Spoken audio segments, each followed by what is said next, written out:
Good afternoon dear students. आप सभी लोग आशा है कि स्वस्थ और खुश होंगे और इस लॉकडाउन में घर पे बैठ के आनंद उठा रहे होंगे, अपनी पढ़ाई कर रहे होंगे। लेकिन जब से कोचिंग, कॉलेजेज और स्कूल्स बंद हुए हैं, क्योंकि देश में एक ऐसी स्थिति बनी हुई है जिसके कारण ये सब नहीं हो सकता, पठन पाठन का कार्यक्रम नहीं हो सकता, इसलिए हम सभी लोग घर पे ही रह के पढ़ाई कर सकते हैं। और उस पढ़ाई को करने के लिए हम सभी को अपने अध्यापक, टीचर्स की आवश्यकता होगी। तो इस तरह से उन सबसे मुलाकात तो डायरेक्टली नहीं हो सकती, और उसके लिए क्या करना है, हम लोग वीडियो के माध्यम से, यूट्यूब के माध्यम से, रिकॉर्डिंग वीडियोज़ के माध्यम से जो है पढ़ाई को कर सकते हैं, करवा सकते हैं। तो जैसा कि आप सभी लोग मैथ का, बायोलॉजी का, फिजिक्स का भी तमाम वीडियोज़ के माध्यम से अपनी पढ़ाई करते हैं, तो हमने भी सोचा कि क्यों ना आप लोगों को इंग्लिश की वीडियोज़ भी प्रोवाइड की जाए और आप लोग उस सब्जेक्ट में भी अपने आप को मेंटेन रखें कोचिंग खुलने तक। तो जब तक कोचिंग चल रही थी, क्लास 12th के लेसन नंबर 4 होम कमिंग जिसका नाम है, इस लेसन को हम पढ़ाने वाले थे, अर्थात शायद चल रहा था ये लेसन। तो आइए चलते हैं, इस लेसन की शुरुआत करते हैं और हम लोग जानते हैं कि इस लेसन में क्या कुछ कहानी छिपी हुई है। आप सभी लोगों को पहले ही मैंने बताया था कि जो लेसन होम कमिंग लिखा हुआ है यहाँ पे, इस लेसन के स्थान पर एक लेसन दूसरा हुआ करता था जिसका नाम दी हॉर्स था। उस लेसन के भी राइटर रविन्द्रनाथ टैगोर जी ही थे, लेकिन अब उस लेसन को सब्स्टिट्यूट करके होम कमिंग नामक लेसन जो है लिया गया है। और आप देख रहे हैं कि इस लेसन के राइटर भी सेम वही हैं, रविन्द्रनाथ टैगोर जी। तो इस लेसन में पहले समझते हैं कि इस लेसन का नाम होम कमिंग क्यों पड़ा, रविन्द्रनाथ टैगोर जी ने इस लेसन का नाम होम कमिंग क्यों रखा, इसके पीछे क्या वजह है, क्या कहानी छिपी हुई है। एक बार क्या होता है कि एक 14 वर्षीय लड़का जो अपने गांव के सभी बदमाश बच्चों का मुखिया था, वो बहुत ही शरारती था, गांव में रहता था, शरारत करता था, बच्चों के साथ खेलता था, कुछ न कुछ शरारत डेली करता था। एक बार उसको जो है अपने मामा के घर जाने का अवसर मिला, वहाँ गया भी था और वहाँ पर उसका मन नहीं लग रहा था।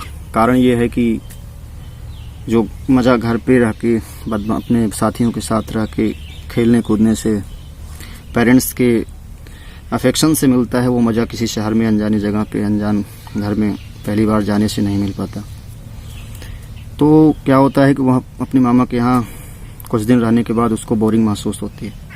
वो सोचता है कि जल्द से जल्द अब घर फिर जाया जाए और फिर से जो है अपने साथियों के साथ एंजॉय किया जाए। तो वही जो बोर होकर के कलकत्ता से, कहने मतलब उसके मामा का घर कलकत्ता में था, तो अब वहाँ से जो है, वहाँ से घर आने के लिए, वहाँ से घर आने के लिए जो इंटेंशन उसके मन में थी, जो इरादा उसके मन में था, वो बहुत ही ज़्यादा डोमिनेंट थी, प्रबल थी। इसीलिए जो है इस पूरे कहानी का निचोड़ को लेकर के यह कहा गया कि इस लेसन का नाम जो है होम कमिंग ही रखा जाता है। इसलिए जो है रविन्द्रनाथ टैगोर जी ने इस लेसन का नाम होम कमिंग रखा। तो आप सभी को प्रत्यक्ष रूप से दिख रहा है होम कमिंग, घर वापसी। होम का मतलब होता है घर, कम मतलब आना होता है, ING लगा के इसको जो है संपूर्ण रूप से होम कमिंग कहा गया है, अर्थात घर वापसी। एक प्रकार से जिरण का काम किया गया यहाँ पे। तो आइए देखते हैं वीडियोज़ में, लेसन को आगे बढ़ाते हैं और समझते हैं। और आप लोगों से एक रिक्वेस्ट है, बहुत ध्यान से ही वीडियोज़ को देखना, समझना, और जहाँ ना आए आप लोग पुनः जो है अगले वीडियोज़ में, जब भी मैं यूट्यूब पे ये वीडियो बनाऊंगा तो उसमें जो है कमेंट में ज़रूर बताइएगा कि कहाँ पे आपको कुछ कम समझ आ रहा है। तो चलिए जो है आगे बढ़ते हैं।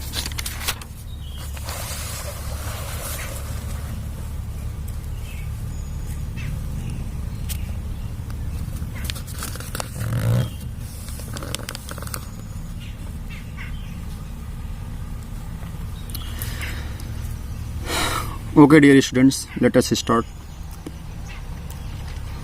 फातिक Chakravarti was ring leader among the boys of the village.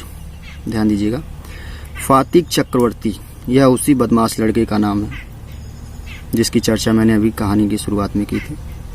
फातिक Chakravarti was ring leader. देखिए, रिंग लीडर का मतलब होता है बदमाशों का मुखिया, बदमाशों का मुखिया, ring leader. Among the boys of the village, ध्यान से पूरा देखते हैं अर्थ क्या होता है। फातिक चक्रवर्ती वाज रिंग लीडर, फातिक चक्रवर्ती बदमाशों का मुखिया था। कहाँ के? Among the boys of the village, गांव के बच्चों के बीच के, अर्थात गांव के बच्चों के बीच के बदमाशों का मुखिया जो था उसका नाम क्या था? फातिक चक्रवर्ती।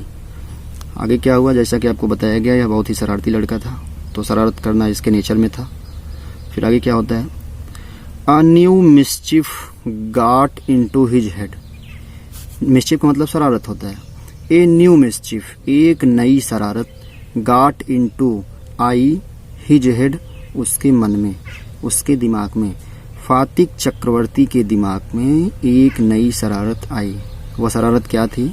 आगे बताया गया है, राइटर ने कहा है there was a heavy log, एक भारी सा तना, लाइंग पड़ा हुआ था, on the mud flat. Mud flat का मतलब होता है कीचड़ युक्त स्थान। There was a heavy log, एक भारी सा लट्ठा, एक भारी सा तना, लाइंग पड़ा हुआ था, on the mud flat of the river, नदी के किनारे कीचड़ युक्त स्थान पर। अर्थात नदी के किनारे कीचड़ युक्त स्थान पर एक भारी सा तना पड़ा हुआ था। किस लिए पड़ा हुआ था? उस तने का क्या किया जाना था?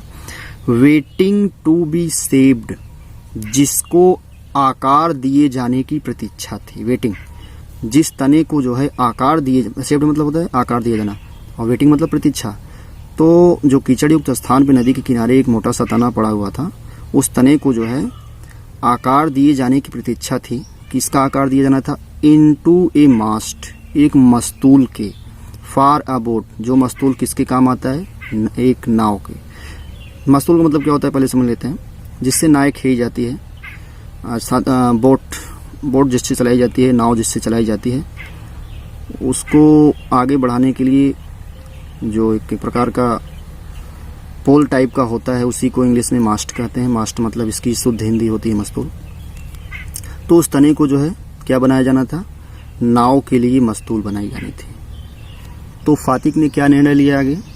ही डिसाइडेड दैट, उसने निर्णय लिया कि, उसने तय किया कि they should all work together, उन सभी को एक साथ कार्य करके, उन सभी शरारती बच्चों को एक साथ कार्य करके, टू शिफ्ट खिसका देना है, द लॉग तने को, बाई मेन फोर्स अपने बल द्वारा, अपने शक्ति के द्वारा।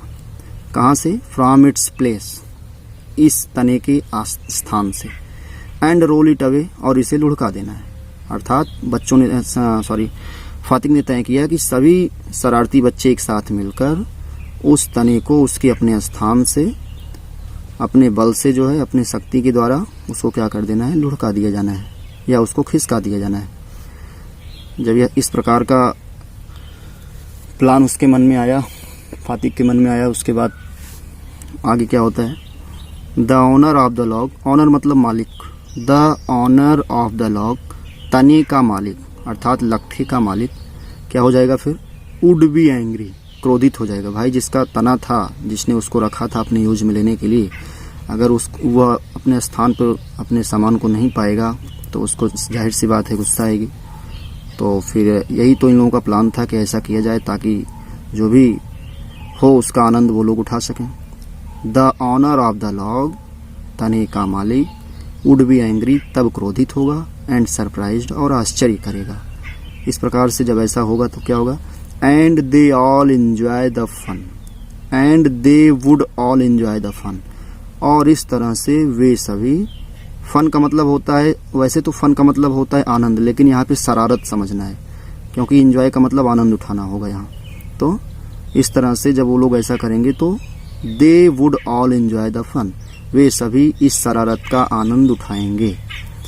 जब यह प्रस्ताव फातिक ने अपने साथियों के सामने रखा तो उनके सभी साथी ने क्या किया? एवरीवन, प्रत्येक लोग, सेकंडेड, सेकंडेड का मतलब होता है समर्थन देना, समर्थन करना, अर्थात किसी के हाँ में हाँ मिलाना।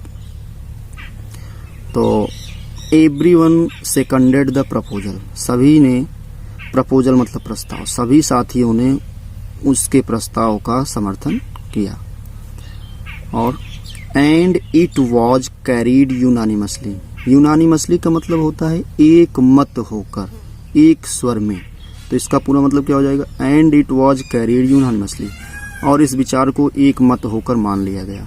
जो विचार फातिक ने अपने साथियों के सामने रखा, उस विचार को जो है एक मत होकर सभी साथियों द्वारा मान लिया गया।